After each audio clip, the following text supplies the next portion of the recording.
Now today we'll be cutting some bone-in pork chops. So that's the bone-in pork loin. Right here will be the fillet. Right here will be your baby back rib. And you switch it over, that'll be the boneless pork loin. Today we're gonna go ahead and cut some bone-in pork chops. Alright, so that's what it looks like. First, you just want to start by squaring it up. You want to adjust your guide. Be careful when you're on the bandsaw, don't talk, focus. You want to cut your bone-in pork chops. So first you want to start with your center cut, which is going to have the fillet on it, which will be the same thing as your porterhouse chops. Alright, then once you get those off, you want to shine the bone off to make sure they fit in the tray correctly. Alright, so when you shine the bone off, you're going to go ahead and cut your bone-in pork rib chops.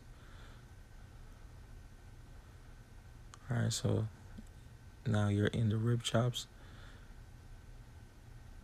These would be the equivalent to like your beef ribeye chops. And now we're going to cut some bone-in pork country style ribs.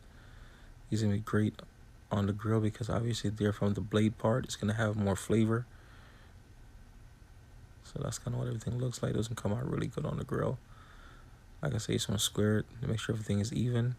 Because if they're uneven, then one part's going to cook before the other one. Just want to go ahead. Like I said, be focused. The bandsaw is undefeated. As you cut, you slide your hand down. Don't ever have your finger extended out. And give the saw your undivided attention. Because one accident on the bandsaw will change your life forever. You want to go ahead, you want to shine the bone off. Be very careful while you're doing that. Like I said, shining the bone off just going to make them sit in the tray better and give it a better present when you cook them, when you put them plate present, when you put them on your plate. Alright, so these will be the rib chops. As you can tell, they look just like a ribeye. Well, my favorite cut is when you get down further in the blade. To get to me, the blade chops are going to be way better as far as flavor.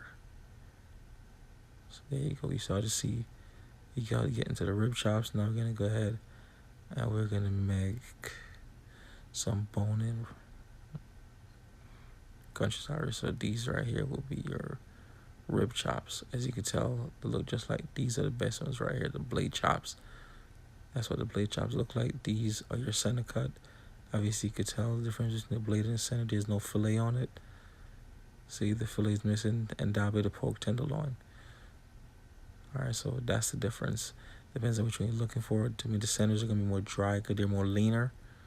And that's the bone-in pork country style. Don't forget to like, share, subscribe, and comment.